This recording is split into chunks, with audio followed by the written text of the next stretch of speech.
So we'll call to order the Murray City Planning Commission meeting for October 3, 2019. It's a little past our start time of 6:30. It's okay. I want to welcome everybody in attendance and those viewing on Murray City's streaming video feed. So for the audience, introduce the commissioners from your right. Scott Woodbury, Marion Patterson, Phil Markham, Sue Wilson, Lisa Mulkevich, and the staff here tonight in front on your left are Jim McNulty at the table, Jared Hall, Zach Smallwood, and on the side on the left is Brian Farnsworth. So with that, I want to give a couple meeting guidance to you. I'd ask that we'll all be respectful of each other tonight, and we'll have an opportunity to talk if you'd like to. If you have a telephone or a electronic device, I'd ask that you would turn it off or down so that you respect everybody else in the room. If you have a conversation you'd like to have, sidebar, if you'd take that outside and respect the others here, that would be welcome as well. And if you would like to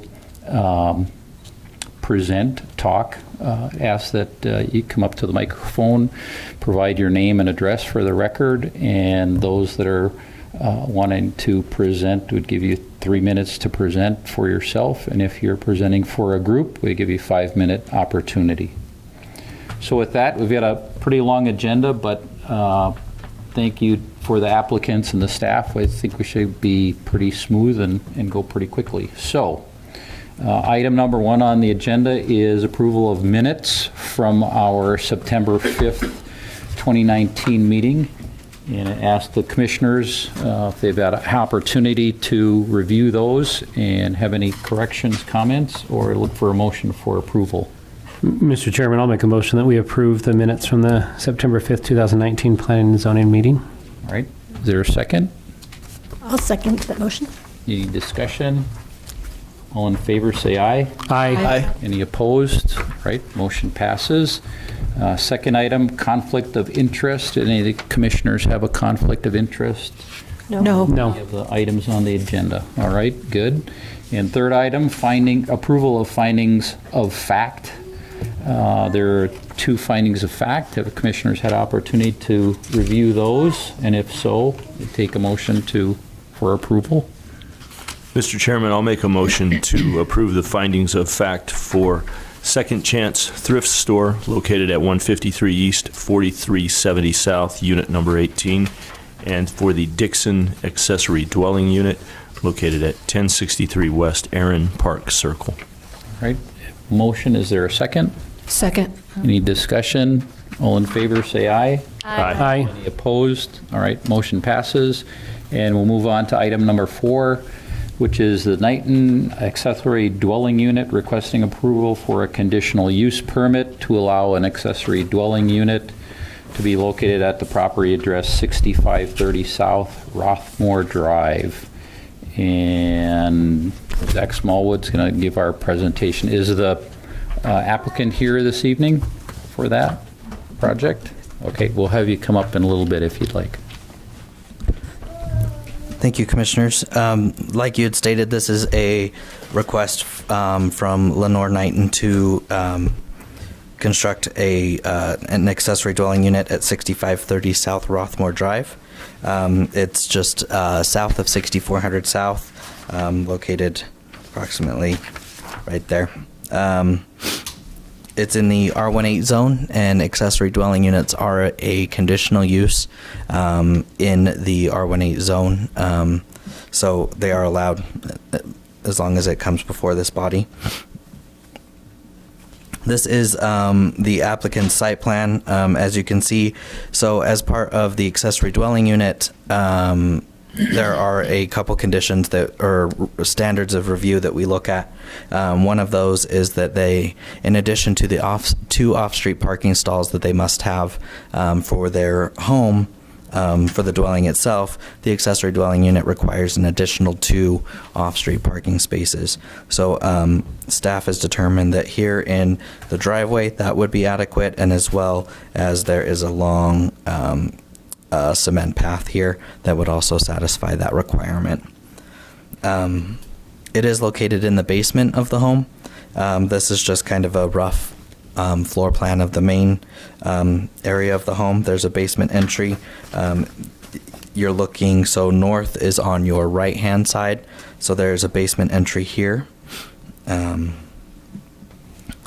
So that's that basement entry with the entrance there. This is 881 square feet.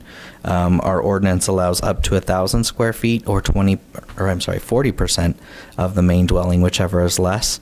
The 881 square feet equates to roughly 24% of the total of the home, which is 3,748 square feet. So it does meet that requirement. It is a 2-bedroom unit, which again our standards require can go up to 2 bedrooms. Let's see. I like the pictometry here better than me going and creeping through people's backyards. So here you can see the entrance to the unit, as well as the rear of the home as well, where you can see some of the windows and things. Let's see. Short-term rentals are not allowed in any single-family home. This would go for an accessory dwelling unit as well. Those are things like Airbnb, VRBO, those types of things where you rent out per night on a website or what have you. And then also the occupancy requirement in accessory dwelling units is that there cannot be more than 2 unrelated adults living in the accessory dwelling unit. It could be up to 2 unrelated adults and their children. So with that, staff is recommending approval of the conditional use permit for the accessory dwelling unit at 6530 South Rothmore Drive, subject to the 13 conditions. Any questions for staff? Pretty standard. Thank you. Would the applicant like to come forward and state your name and your address for the record? 6530 Rockport Drive. Please speak into Okay. the microphone so we can get it on the Oh, recording. I'm sorry. It's 6500 Rothmore. 6530. Oh, sorry. He's right.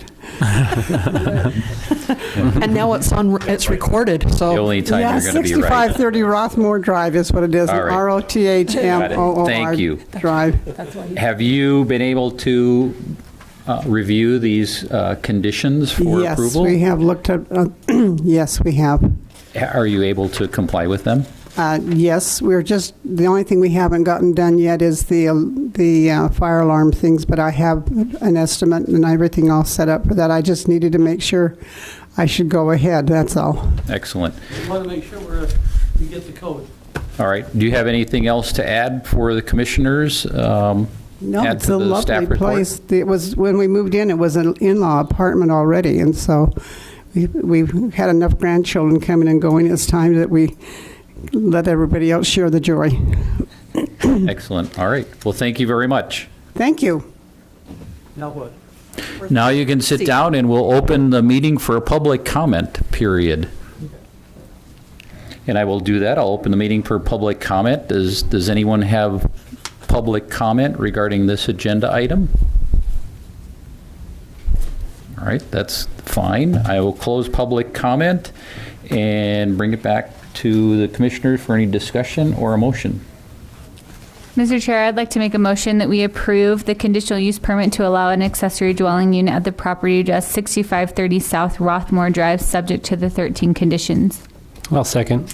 All right, a motion and a second. Any additional discussion? Jared, could you do roll call vote? That's all I'm going to be doing tonight. Yes, that's good. Well. You mean we get to hear Zach all night long?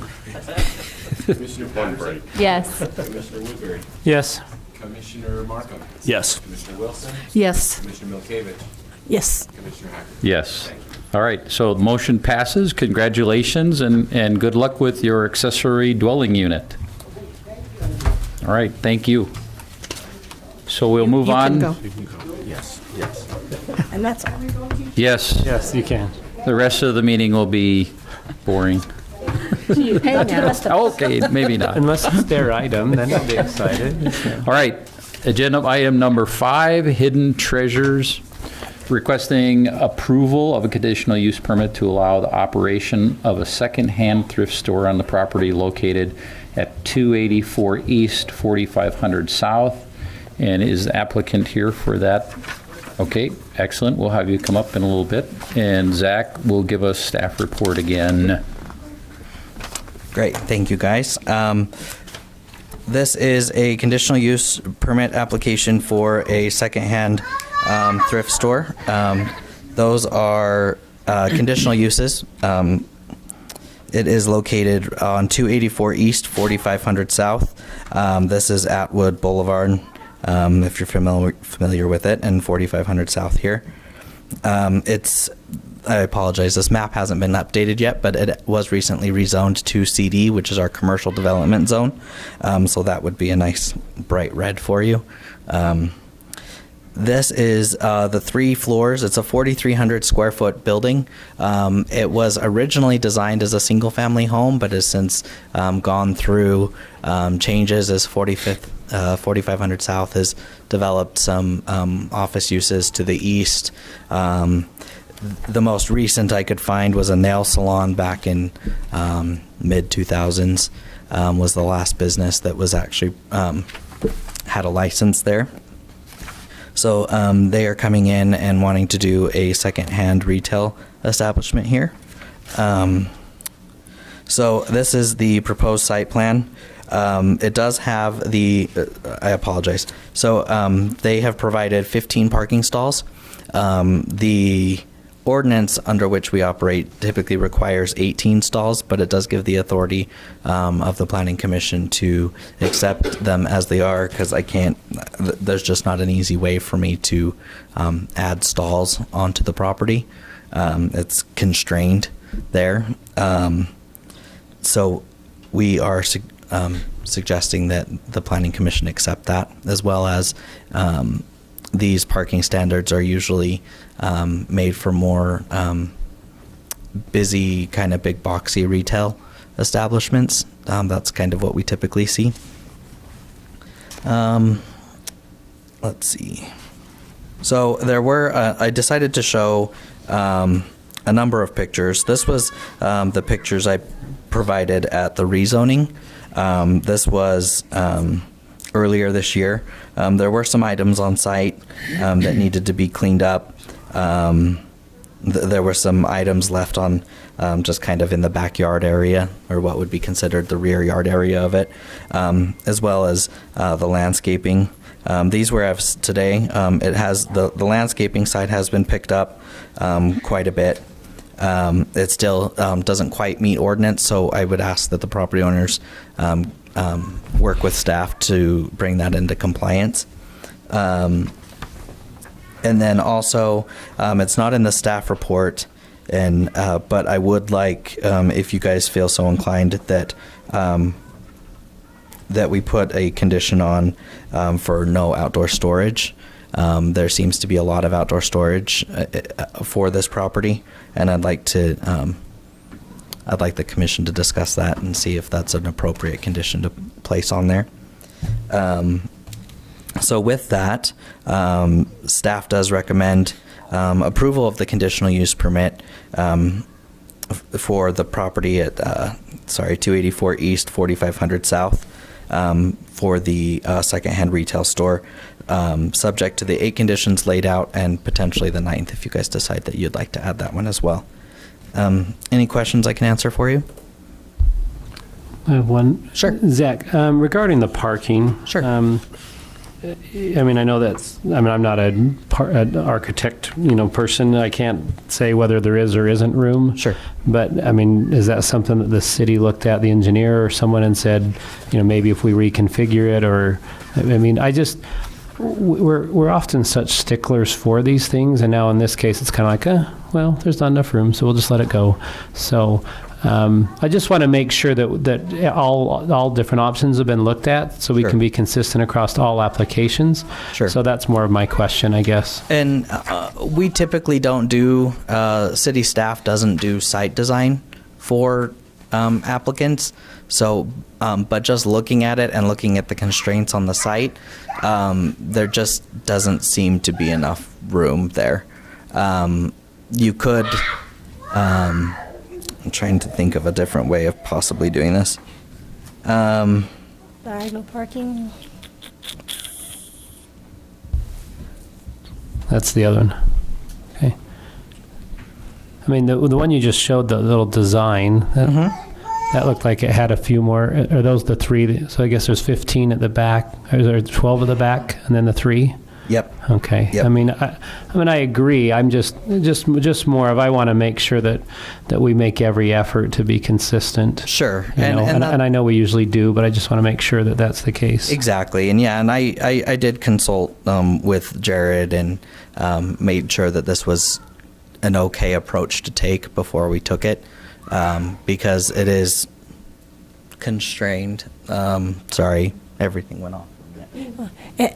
And part of the reasoning behind that was the type of business going in as well. Yeah, there were two. The nature of the business, it doesn't have the same level of impact, say, that, you know, a Costa Vida or any type of restaurant. How many employees are going to be there? Do we know?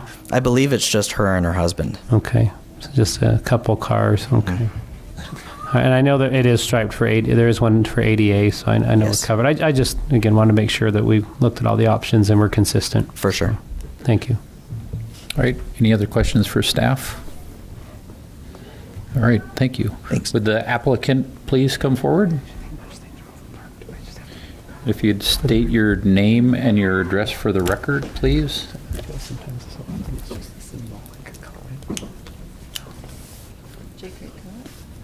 Dana Williams, 284 East, 4500 South in Murray, and this is my husband. Jacob Williams, same address. All right. Have you had an opportunity to review the conditions, and are you able to comply with them?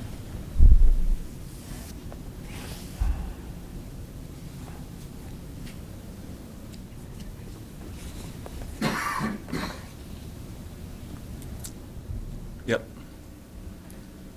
Yes, we can. All right. And part of the condition to get a permit to actually have your business, you'll have to comply with them regardless.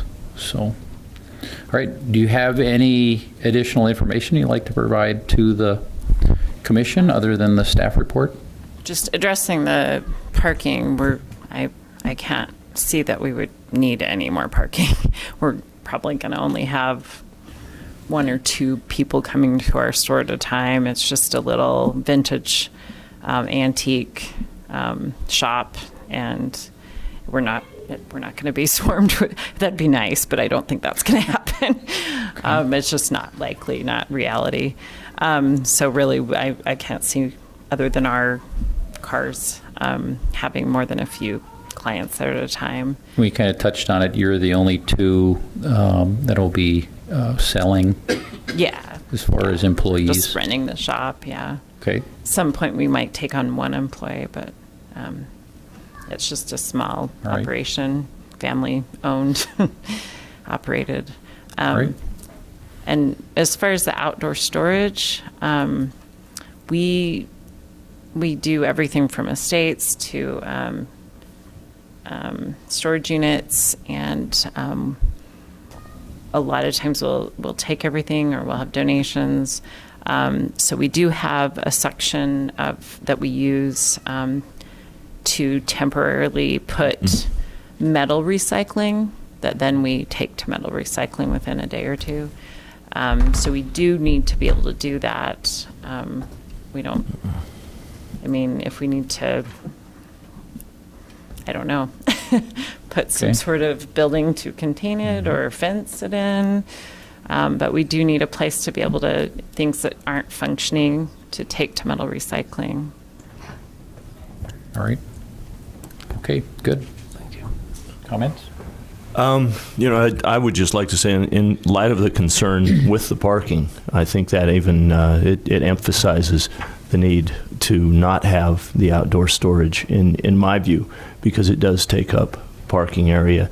And I don't know, I'd like to ask staff in a minute what would need to be done in order to accommodate some metal recycling. But if an enclosure is appropriate or that, but I'm hesitant to deal with that, to be very honest with you.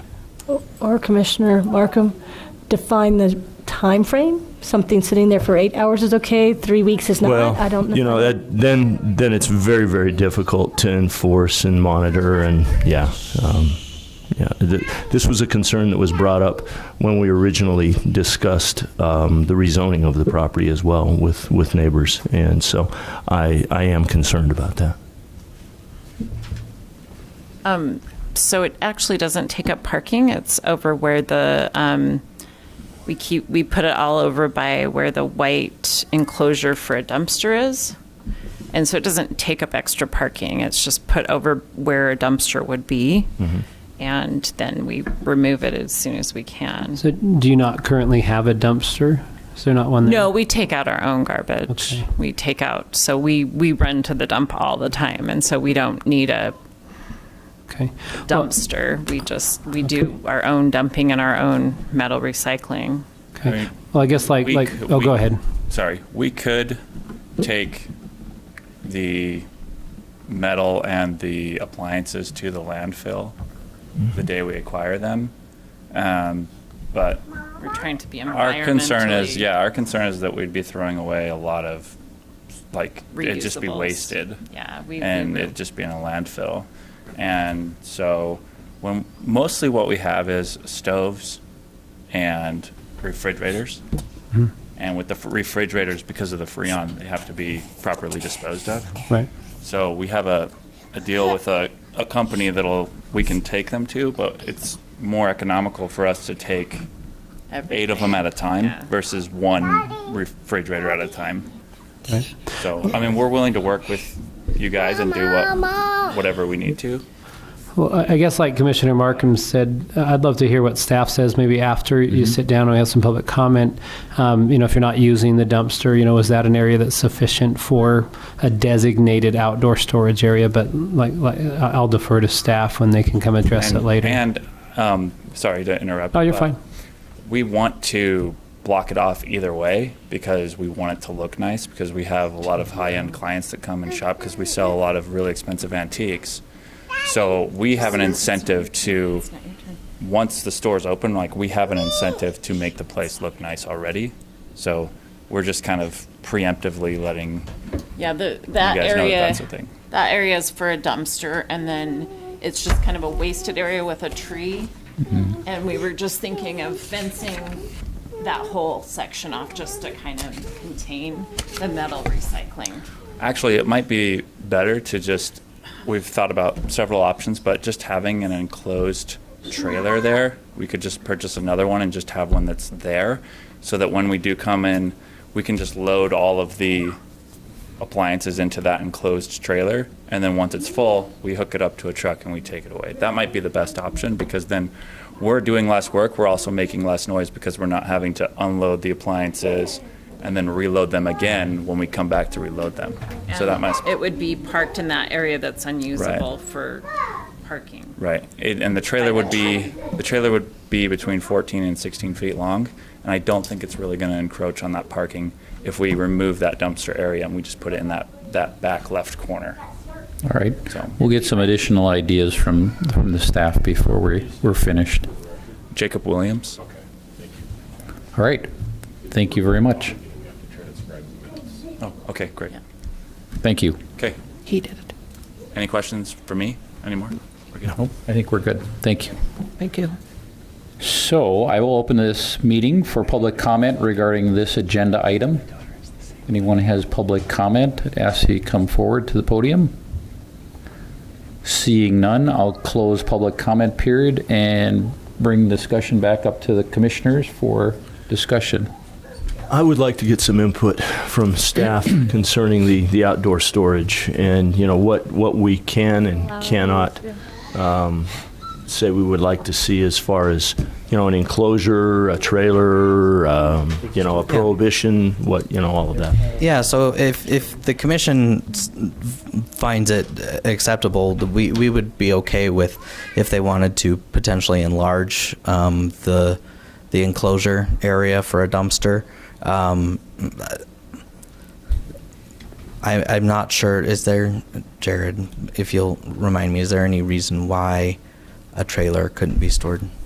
Not if it was in a screened area. If it's functioning as part of that sort of recycling, trash, that kind of thing. What we really don't want to see also is like a constant. The outdoor storage of items for sale would be a really big concern. If we're screening an area for things to be hauled away, not as big a concern, but it should be screened. Yeah, that's our main concern, is that it is screened at least. So you're saying they could have the trailer, but it would have to be fenced in? That's correct. Okay. Yeah, So inside some sort of if we were to say something along the lines of all material must be stored inside the business or in a fully enclosed area that keeps the material out of sight, perfect. that would be appropriate. That's appropriate. Yes. All right. Any other questions for staff? I just have one point of clarification for me. We've got secondhand store, and then in the definition, it says allow sales of antiques and secondhand merchandise. So, but do we need to specify anything about the appliances, or is that just under that umbrella? It's just kind of under the same umbrella. Okay. In the staff report, it mentions the land use code. It cites the land use code, and that's what dictates what's used.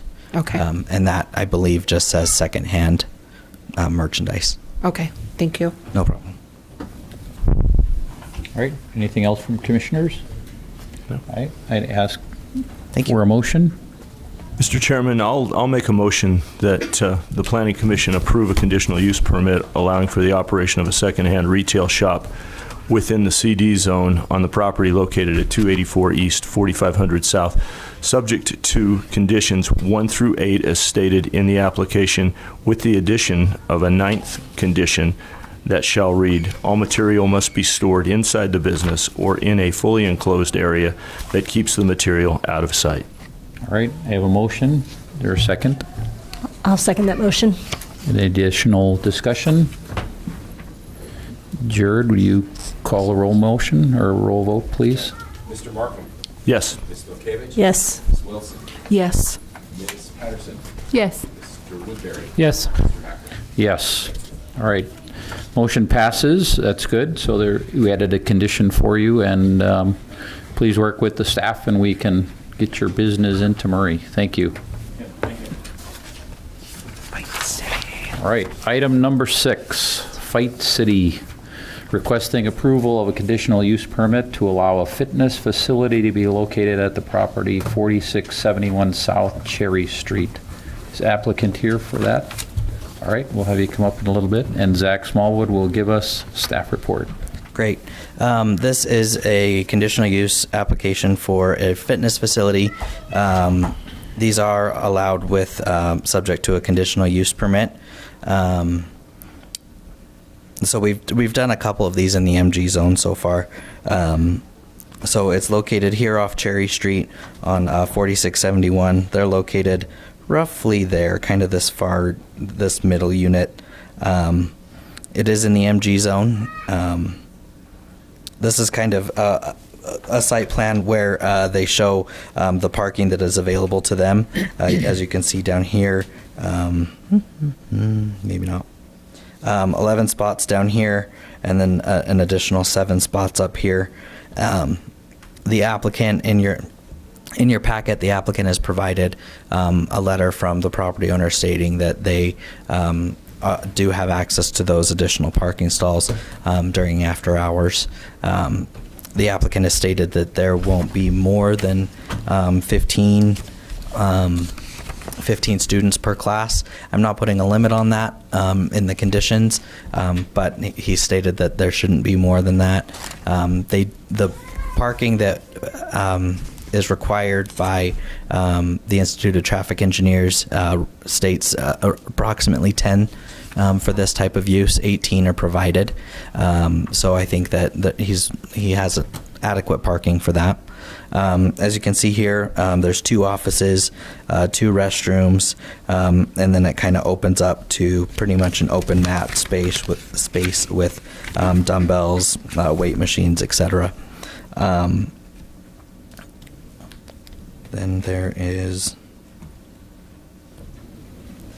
here are a few photos. This kind of shows you where it is in location to the rest of the building. Also forgot to mention, it is class-based, so everything is kind of structured. People don't just come and go and do this. They're structured. They are operating 3 to 9 Monday through Thursdays, and then 3 to 7 on Fridays. That's PM. So with that, staff is recommending that the Planning Commission approve the conditional use permit to allow for this fitness facility at the property addressed 4671 South Cherry Street, subject to the 5 conditions before you. Any questions for me? Questions for staff? Just one question. So you said that the largest class would be at the 5:15 class, but the hours are 3 to 9. Do we know the class? I guess I can ask the applicant the class schedule, because obviously if you have 10 at one class, before 5:15 and you have 15 showing up, there may be some overlap. That's where I get a little concerned, about parking. I know it says it only needs 10, but is that a concern? Do we know that at all? I don't know what the class schedule is, but yeah. I know I'm always early for my classes, my gym classes. I'm always late, so we would. There you go. We'll ask the applicant. Okay, perfect. Thank you. All right, anything else? All right, good. Thanks. Applicant, come forward, please. State your name and your address for the record. My name is Eric Wallin, and it's 4671 South Cherry Street, Murray. All right, and have you had an opportunity to review these conditions? Yes, I have. And are you able to comply with them? Yes. All right, do you have anything to add to the staff report? I had a question about the classes. Everything starts on the 4:15, 5:15, 6:15, so there is a 15-minute gap, so they're 45-minute classes with a 15-minute gap between each class, which gives people plenty of time to come in and go out, and we don't really ever get more than 10 per class. I put it like, we sometimes might get more than 10, but that's very rare. Like, that's kind of as the other clients were, business owners were saying, we'd wish that we could get it, but the reality is that we probably won't. So. Okay, thank you for that. Yeah. Anything else you'd like to add? No. Questions for the applicant? All right, thank you very much. All right, I will open this agenda item up for public comment. Anyone like to comment on this agenda item? Seeing none, I'll close public comment and bring it back to the staff or the commissioners for discussion or a motion. Mr. Chair, I'd like to move that I would like to make a motion for approval of a conditional use permit to allow a fitness facility at the property addressed 4671 South Cherry Street, subject to conditions 1 through 5 as discussed. All right, I have a motion. Is there a second? Second. And is there any additional discussion? So Jared, you call another vote, please. Ms. Milkevich? Yes. Yes. Mr. Markham? Yes. Patterson? Yes. Mr. Woodbury? Yes. Yes. All right, motion passes. Congratulations, and thank you for doing your business, bringing your business to Murray. Thank you. All right, agenda item number 7 is Lake City Motors LLC requesting approval of a conditional use permit to allow for an auto sales business to be located at the property addressed 4195 South, 500 West in unit number 15. So is the applicant here for that project? All right, great, thank you. And Zach will give us a staff report again. Again. I should just stand. All right. So yes, this is a conditional use for auto sales at 4195 South, 500 West, unit number 15. This is commonly referred to as Garco. So it's approximately here is the applicant's unit. It is in the MG zone. Auto sales are a conditional use, so it requires a hearing before your body, before you guys, not your body, but you know, you get it. Same difference. We Same got you. difference. So Exactly. now the slide won't change, so now it's making it even more awkward. There we go. Okay, so this is the applicant's site plan. As you can see, he has 3 designated parking stalls here. In addition, this unit is unique in that it has 4 additional parking stalls just across, just to the north of his unit.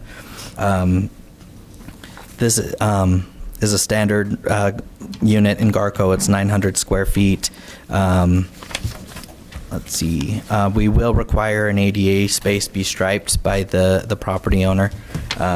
We suggest that typically the closest to the entrance, and then have the ADA striped kind of open area next to the overhead door. We've allowed that in the past. This is the applicant's floor plan. He stated 4 cars in here. I've requested, or I've put in a condition for a total of 6 cars to allow for parking of patrons to look at the cars and any display. So a total of 6 here. As you can see, there's a small office, a restroom, and then the typical layout. Couple photos from today, kind of just showing you where this is. This is the additional parking here between these 2 bollards here. Let's see. So with that, staff is recommending approval for this conditional use permit, subject to the 6 conditions below. Any questions for me? Pretty straightforward. Questions for staff? I have one again. Yes. I noticed on the last picture you showed that there's the sign up there that says Lake City Moto on the building. It does. And I assume that falls within all sign ordinances, regulations. I don't know. Okay. And then the second one is, have they been operating up to this point? I'm not sure. I think they have been. Okay. I think this may have come through from Christina at Code Enforcement. Okay. Thank you. No problem. But they will be required to get, and I'm sorry, I don't know why it's not on here. If you guys would like to add a condition that they must have a sign permit. Well, I think we should. They have a sign. Why, yeah, I don't know why it wasn't on there when I wrote the staff report. It looked like a temporary banner. I'm not sure if it's a regular sign. I'd have to look. Okay, well, maybe, I mean, because obviously temporary banners are limited in scope and Is that not time. number 5? The applicant must have a building permit. That's for building any- Which would be On property. which would be what the sign permit is. It is in essence a building permit. So do we need a second one, another condition for sign, or does that fall within that number 5? That's a good question. What's your opinion, Jared? I Do think you you need- could add signage to Do you need to phone a friend? Adding for clarity. Okay, yeah, let's add a condition on there if you guys For would like clarity, to. there's no problem in adding that. Correct. All right, any additional questions? I'd like to comment that Commissioner Woodbury did a good job catching those things. All right. He's over there studying. All Well, right, thank Zach's you. a really good photographer. Yeah, So, All right, a new iPhone does wonder. thank you. Would the applicant come forward, please? State your name and your name and your address for the record. Sebastian Moncada, 4195 South, 500 West, Suite 15 in Murray. And have you had an opportunity to review these conditions? I have. And are you able to comply with them? Yes. All right. Do you have any additional information to provide to the commissioner? Yeah, so when you guys were asking if we've been operating through there, we have not. There was a code enforcement lady that stopped by and ticketed one of the guys, but he wasn't actually operating. He was inside. We were still setting up and trying to register stuff with like finance companies and some warranty companies when she came in. So she gave him a ticket. We went in. We just had the hearing this 30th on Monday, and then they dismissed that. Okay. Good. Thank you. Anything else you'd like to provide us, Yeah, information-wise? just if we can get information on the sign code. We can address that. Get that. Yep. All right. That's something they can come in, All right. work with Zach. Thank you very much. Any questions from the commissioners for the applicant? All right. Thank you. Thank you. I will open this item up for public comment. Anyone would like to comment on this particular agenda item? Seeing none, I'll close public comment period and ask staff if you want to address code enforcement on, or sign code a little bit. Just get Zach a headset. And then he can... So I don't have the actual sign code in front of me, but I don't see an issue with the sign that they have. They'll just need to come in to the office and apply, and they can work with me. You can come in to where you applied for like your business license and stuff, and we can get them through that process. I'm not too concerned about it. Great. All right. Yeah. Great. Thank you. Thank you. Any additional discussion from the commissioners? I will entertain a motion. I'll make a motion that we approve a conditional use permit to allow an auto sales business on the property located at 4195 South, 500 West, unit number 15, subject to conditions 1 through 6, with the additional condition number 7 that reads, the applicant shall obtain a sign permit prior to hanging any outdoor signs in the business and work with staff for those. All right. I have a motion. Is there a I'll second? I'll second. Second. Any additional discussion? All right. Jared? Yes. Yes. Commissioner Patterson, Yes. Commissioner Wilson, Yes. Commissioner Mulcahy. Yes. Yes. All right. Congratulations. You're Good luck. approved. Good luck. We'll stay in touch with staff, and we'll look forward to seeing your business down the road. All right. Quick question. Yes. So you were saying, I'm sorry. So you were saying before I put up the sign to do the code stuff, but I already have it up, so do I have to take it down? No, we'll coordinate with the staff. Work Coordinate that with work with us. staff on that. Okay. That's just all the conditions are prior to, Okay. but work with staff. We'll let Zach, figure that out. Thank you. All right. Thank you again.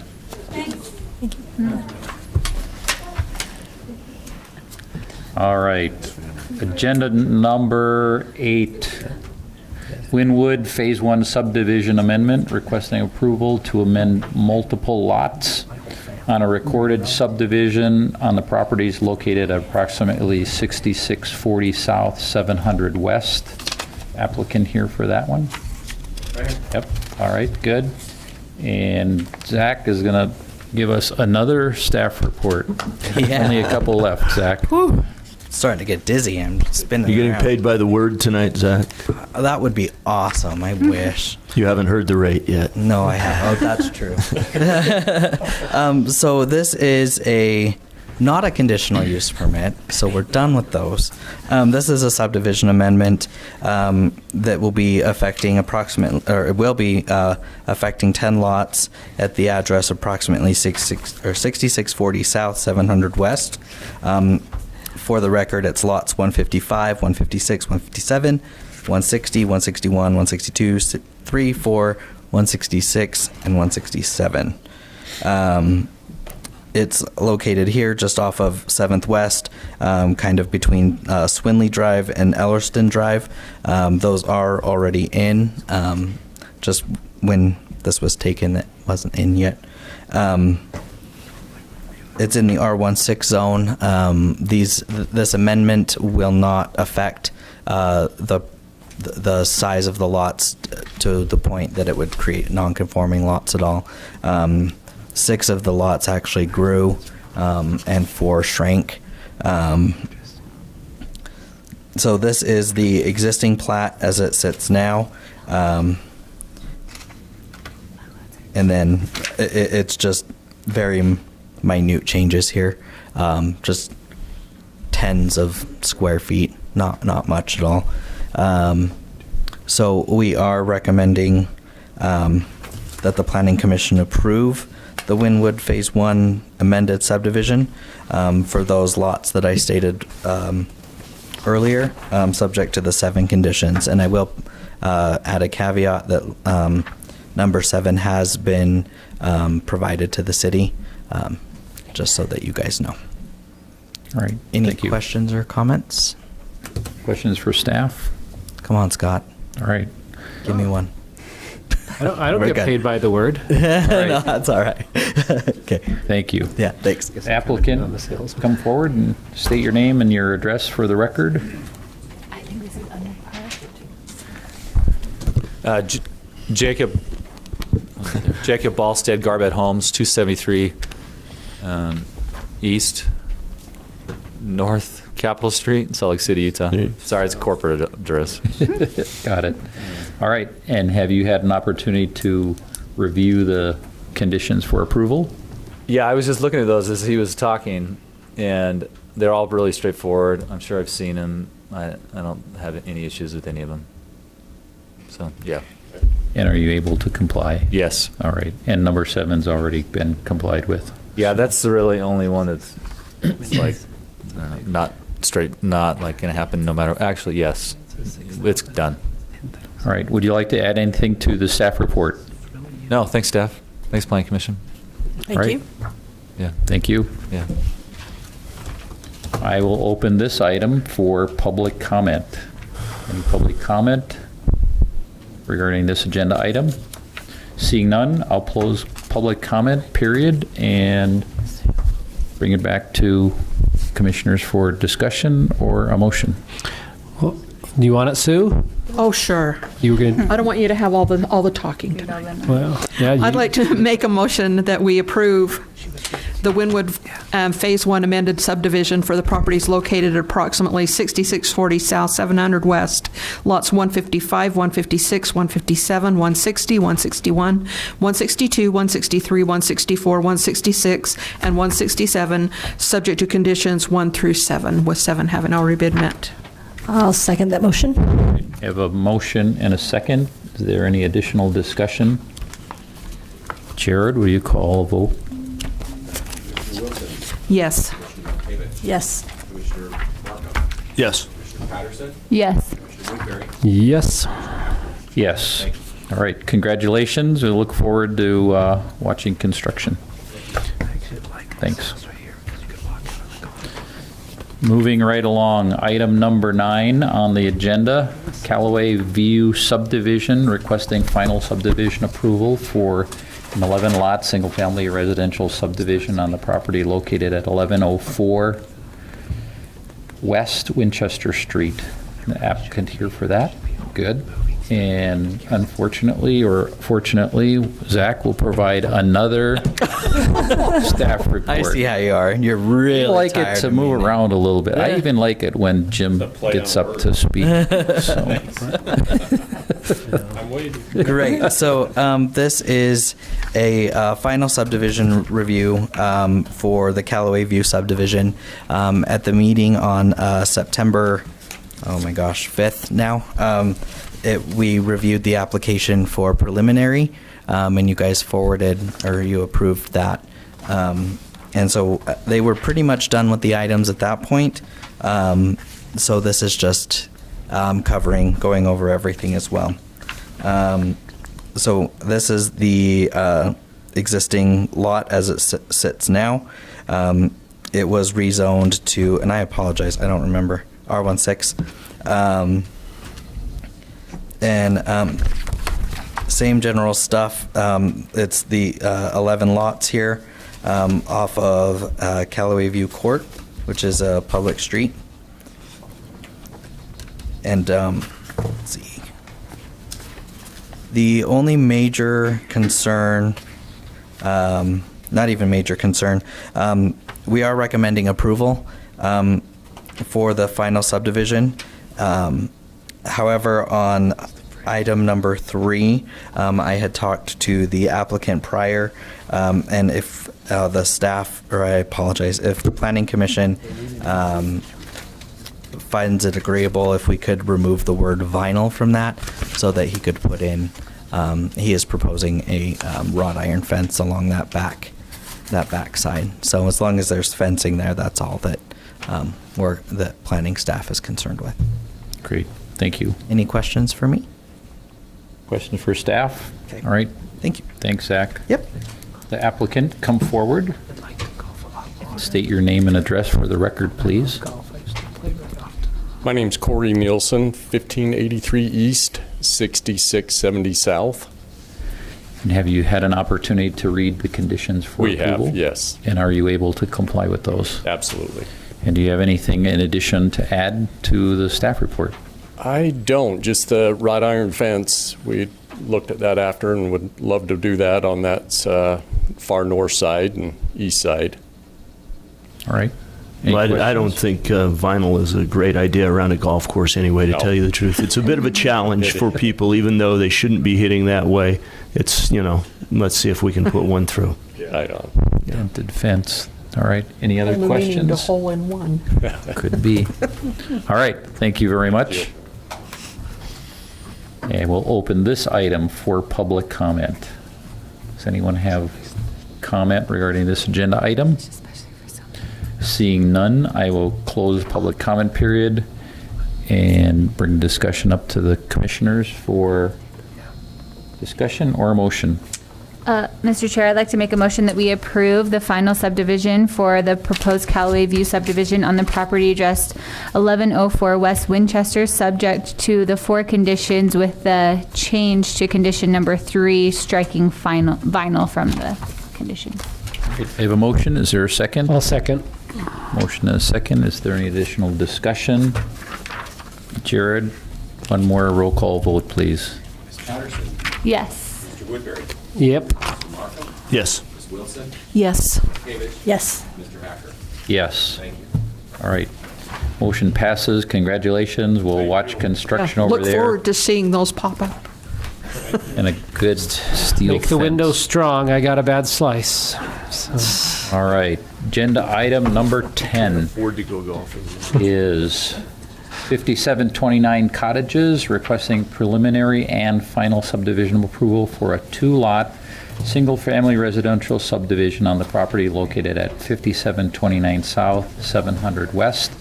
And is applicant here for that item? Great, we'll have you up in a little bit. Zach, another staff report, please. Yeah. So this is a subdivision, a 2-lot subdivision for 5729 South, 700 West. As you recall, this was recently rezoned from R18 to R16. This property unfortunately had a fire last year. I think it was last December, and it's since been bought up and had a rezone to R16, so they would be able to subdivide this into 2 lots.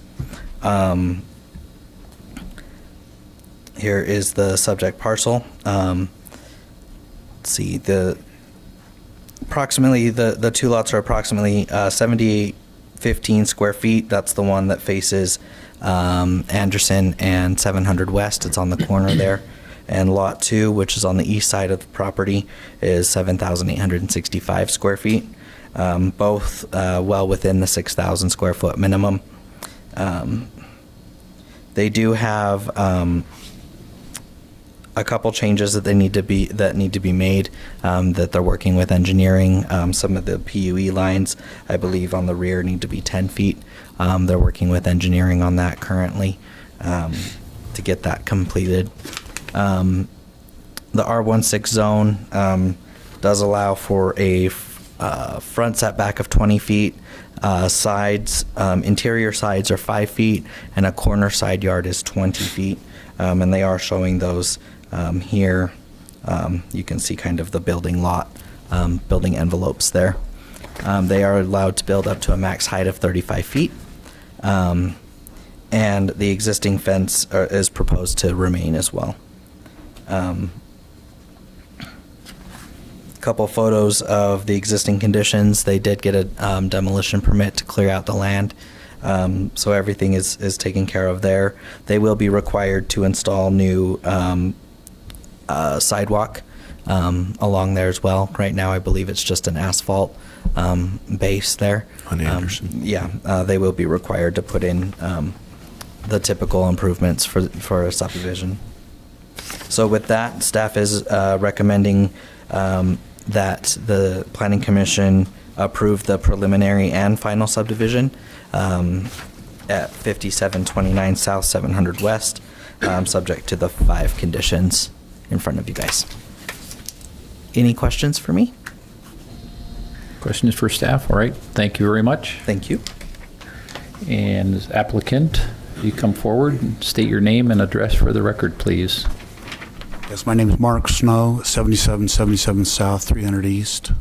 And have you had an opportunity to review these conditions? Yes. And are you able to comply with them? Yes. Do you have anything to add to the staff report? Nope. Looks Right. clean cut.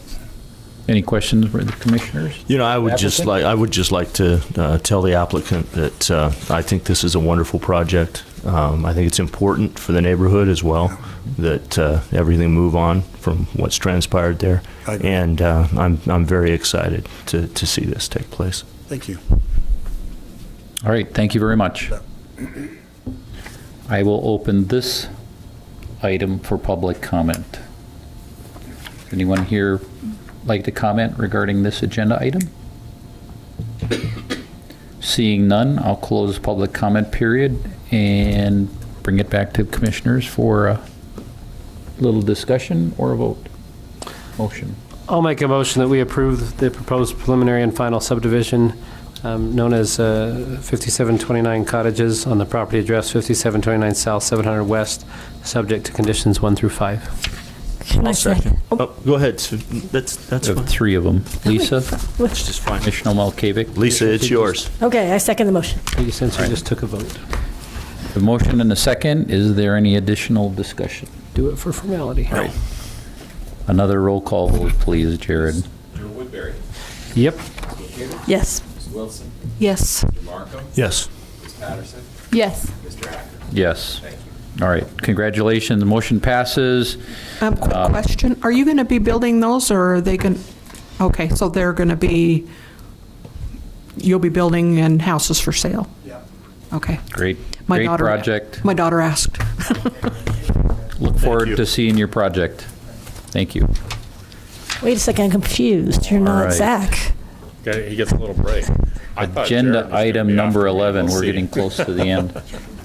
Chapter 17.48, off-premises signs, requesting text amendment to Chapter 17.48 of the Murray City Municipal Code, regulating off-premises signs and amending the land use ordinance for sections 17.48.040 definitions, 17.48.260 off-premises signs, 17.48.7270 height adjustment and relocation for existing outdoor advertising signs, and 17.48.280 electronic message signs. Okay. Thank you, Commissioner Hacker. So we're going to talk about off-premise signs for a few minutes tonight. The Planning Commission will recall that we've recently gone through a rewrite of our sign code for Murray City. Took quite a bit of time. It was quite extensive to go through that process and get a new code adopted. During that process, we elected not to address off-premise signs or outdoor advertising. We decided we would come back at a later date and present those amendments to you, and that's what we're doing tonight. So this is all basically, this amendment has to do with off-premise signs, outdoor advertising, billboards. That's what we're going to talk about tonight. So we are looking at doing some definitions. There are some proposed new definitions, and you have those before you. There's 4 in the text right off the beginning. And they are specific to off-premise signs within Section 1748.260, 1748.270, and Section 1748.280 of the Sign Code. Other definitions that you see that have been struck out in the draft have been removed from this section as they are already located within the definition section of the Sign Code. So they're already in the Sign Code. The only definitions that we have that are applicable are the new ones dealing with off-premise signs. So Utah Code Section 109A 512 through 513 addresses non-conforming off-premise advertising signs as well as allowed maintenance. The proposed language in this section is being revised, allowing for an owner of an off-premise sign to repair, refurbish, repaint, modify, or upgrade, or otherwise keep a legal non-conforming off-premise sign safe and in a state suitable for use. So the term static is used for a lot of these signs. The older billboards that we see along the I-15 corridor, they just advertise one thing at a time. This would allow them to upgrade from static to EMC, which we'll talk about as well. So we also have a section dealing with height adjustments and relocations of off-premise or outdoor signs. Utah Code Section 727507 and 727510 addresses height adjustments and relocation for existing off-premise signs. The proposed language in this section allows for the relocation of a sign within 5,280 feet. I should have said 80, not 8. So that's a mile, basically, of its prior location and no closer than 300 feet from an off-premise sign along the same side of a street, highway, or interstate. This section also includes language allowing for additional height for non-interstate highway-oriented off-premise signs and interstate-oriented off-premise signs.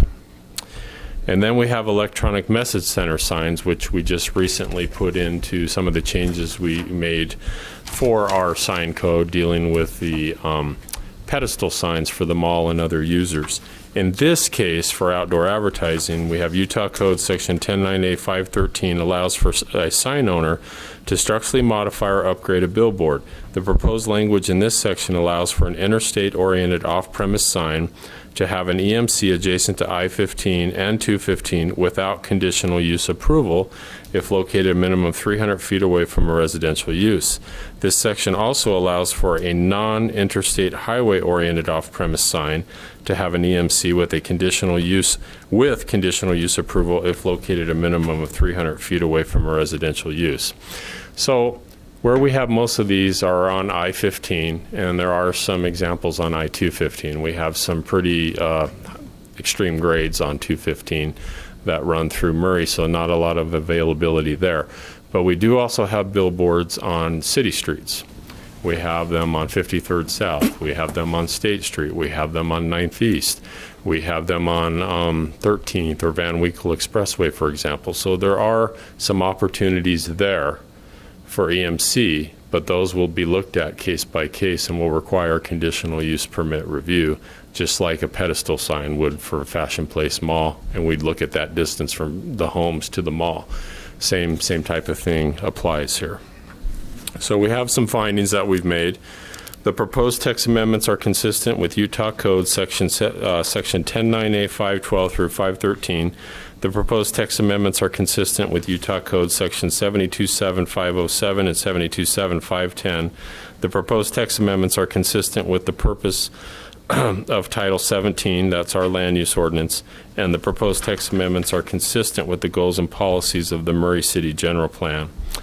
As a result, staff recommends that the Planning Commission forward a recommendation of approval to the City Council for the proposed ordinance amendments to Chapter 1748, off-premise signs within the Murray City Municipal Code.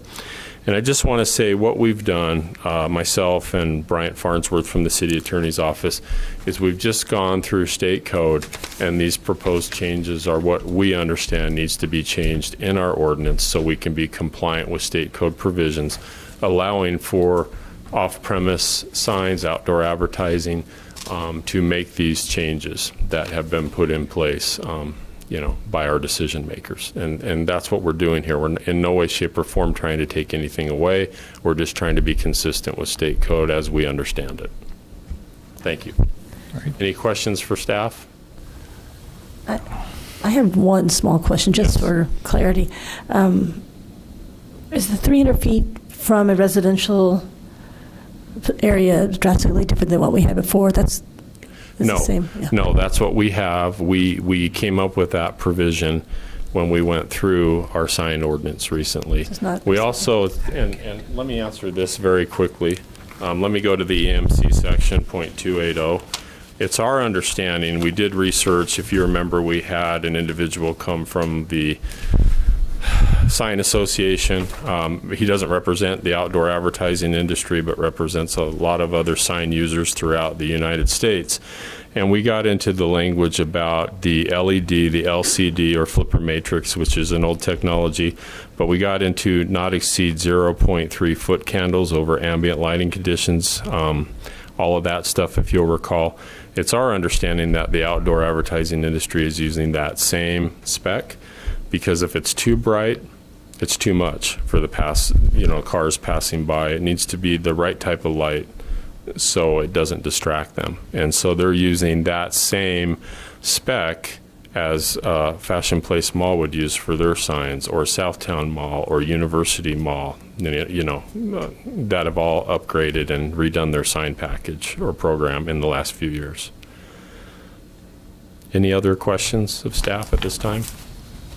I think we may have some folks here from the industry, and we'll see what they have to say. Thank you. Okay, great, thank you. Yep. All right, I will open this item up for public comment.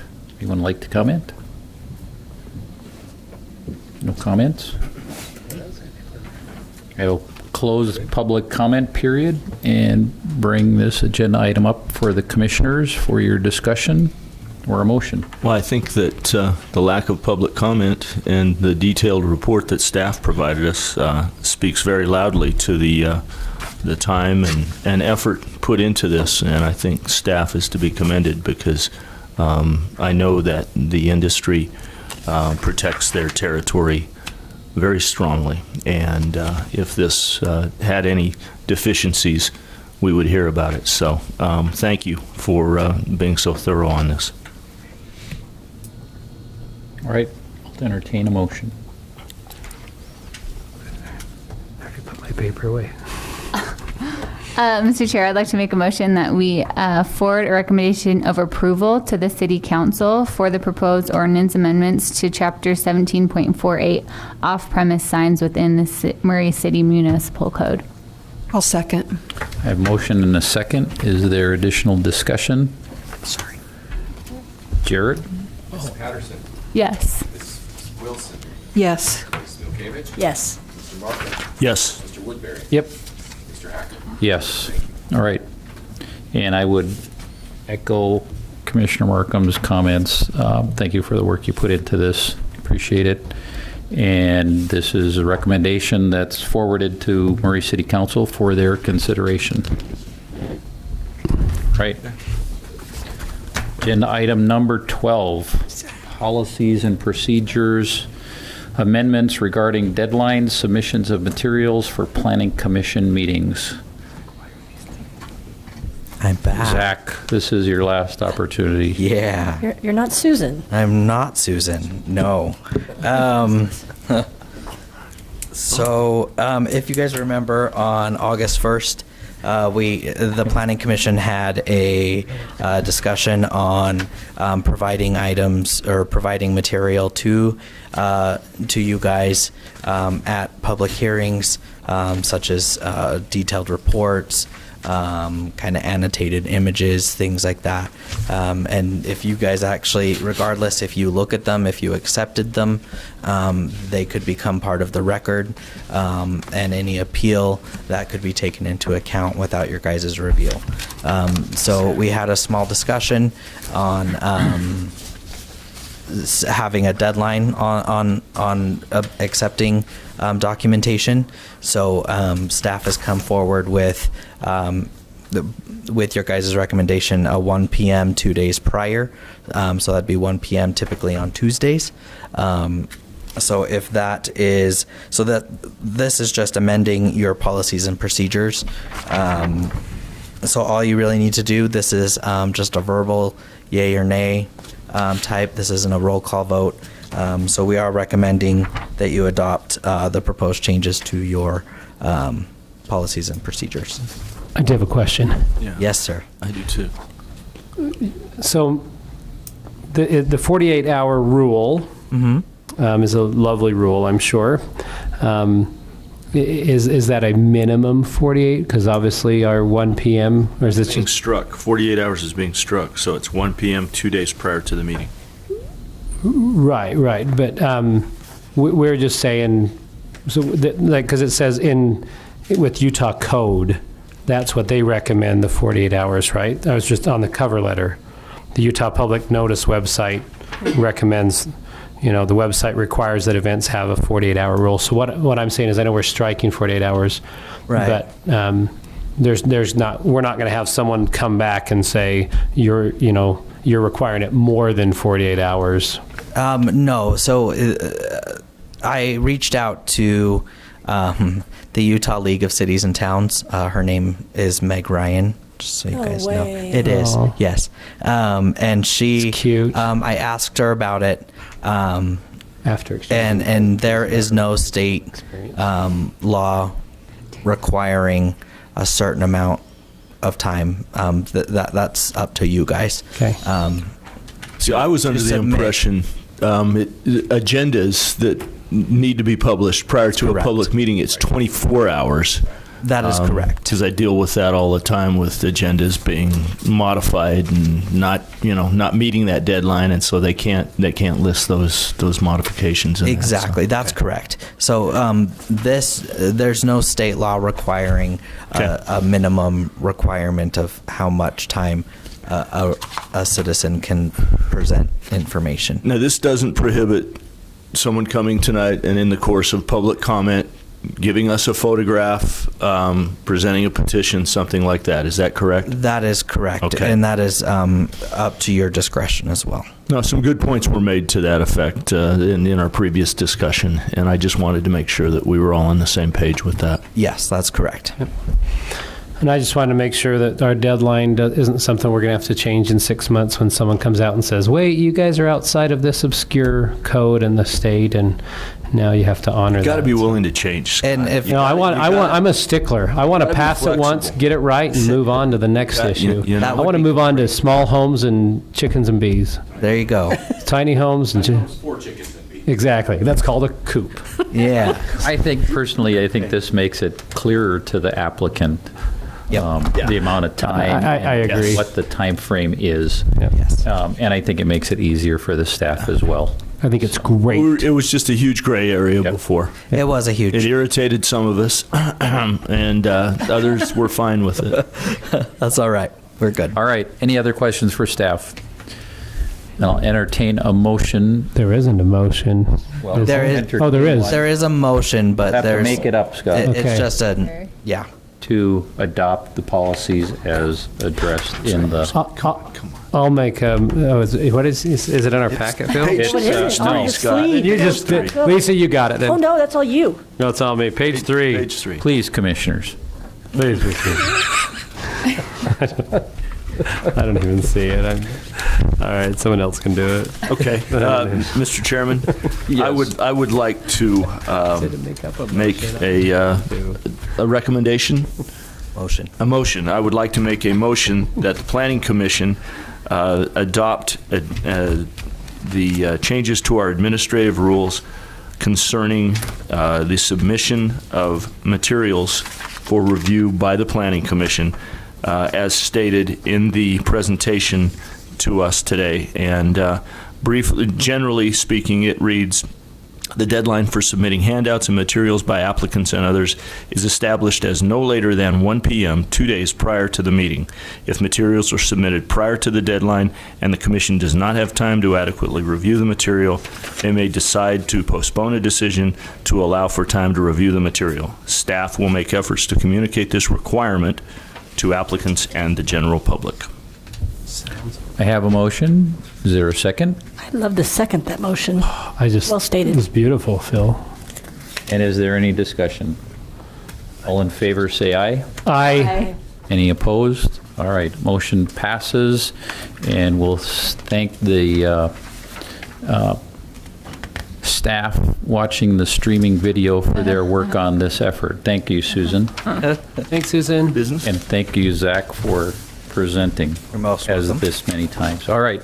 So before we close, I'd like to add to the record that Travis Ney is excused from this meeting, and look for a motion, or unless there's I any want to see other- if Zach has anything else he'd like to say. He could, if there's additional business. There is just a little bit of additional business. Getting paid for this. And I haven't cleared this with my uppers yet, so but makes it exciting. right I believe the October 17th is going to be a pretty big meeting.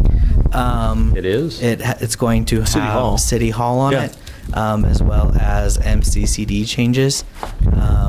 So we're going to have our historic people here? I would count on that. Okay. Yes. Can we have an officer Look forward here? to it. So it shall be probably a fairly large meeting. Great. There's an ADU on it, so. I will not be at that meeting. I'm so sorry. Oh, how convenient. No, I'm just kidding.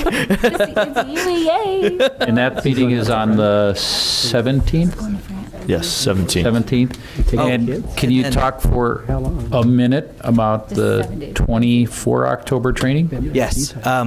I can say that you are having a training on October 24th, and that also I'll have Jared address any items he has. But if you recall, a couple meetings ago,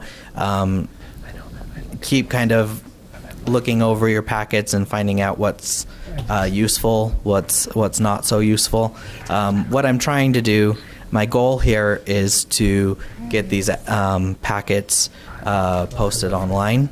So that because they are public record, right.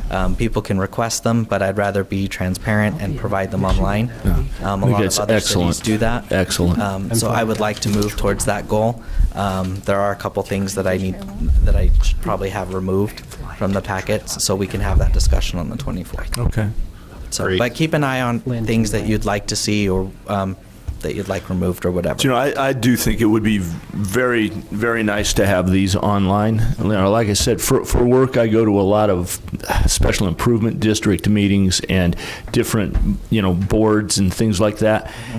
And I have to take really good notes and hope that they have an extra copy of their packet there if there's something that I want to take back. And if not, hey, that's just too bad. Exactly. So it's a really good service to put this online. I would strongly encourage that. It is, and I think it just provides a layer of transparency that we can, a lot of the questions that I think we get, that you guys get as a body, could be addressed just if the packet were available to people. So.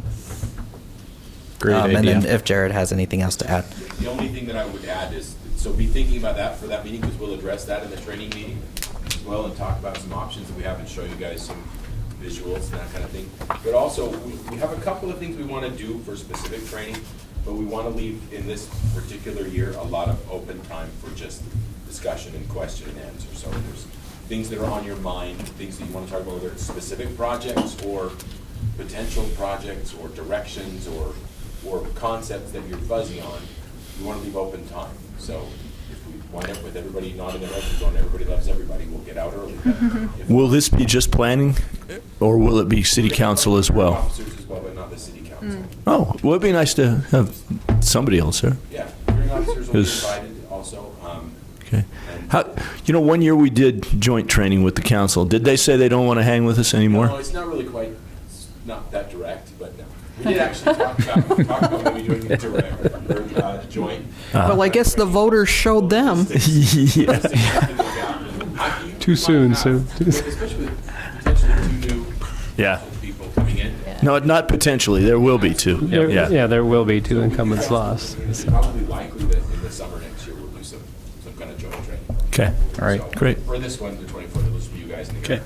Awesome. Anything else for staff? I just have one thing. I want to apologize for my pink phone that sent emails out without my permission to those of you that got them. I'm just so about the sorry. training. I'm not even sure how it anything happened, other than I was putting Larry's doctor's appointments in my phone and got a call from Susan that said, "Did you know your phone's sending out emails?" No, I didn't know. I only knew that after I was here last night. No, I was the only one here, so. All right. Motion to adjourn. Second. All in favor, say aye. Aye. Hi.